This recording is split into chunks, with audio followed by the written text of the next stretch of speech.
மதியானம் வெளியில் போகிற வேலை இருந்துச்சுங்க. போகிறதுக்குள்ளே கொத்தமல்லி வறுத்து வச்சுட்டு போயிடலாம் அப்படின்னு போய் எடுத்துகிட்டு வந்தாங்க.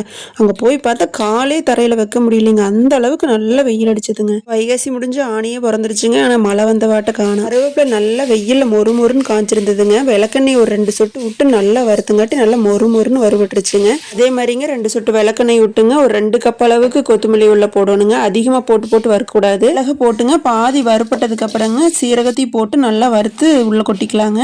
கொத்தமல்லி வறுக்கும் போதேங்க இந்த மாதிரி எடுத்து போட்டு நல்லா கிளறி விட்டுட்டே இருக்கணும். இல்லைன்னா வேத்து போகிற மாதிரி இருக்குங்க. இந்த மாதிரி கிளறி விட்டிங்கன்னா வேத்து போகாது இருக்குங்க. ரவா லட்டு செய்யலாம் அப்படின்னு சொல்லிட்டு ரொம்ப நாளே நினச்சிட்டு இருந்தேங்க. சரி இன்னைக்கு பிடிச்சி வச்சிடலாம் அப்படின்னு சொல்லிட்டுங்க ஒரு 1/2 கிலோ ரவைக்கு வந்து நல்லா வறுத்துட்டுங்க பாவு காய்ச்சி ரவா லட்டு செய்யலாம் அப்படின்னு சொல்லிட்டுங்க நல்லா பாவை கொதிக்க விட்டதுக்கு அப்புறங்க இந்த ரவைக்குள்ளே உள்ளே ஊற்றி ஒரு 1/4 மணி நேரம் உள்ளே வச்சுட்டேங்க.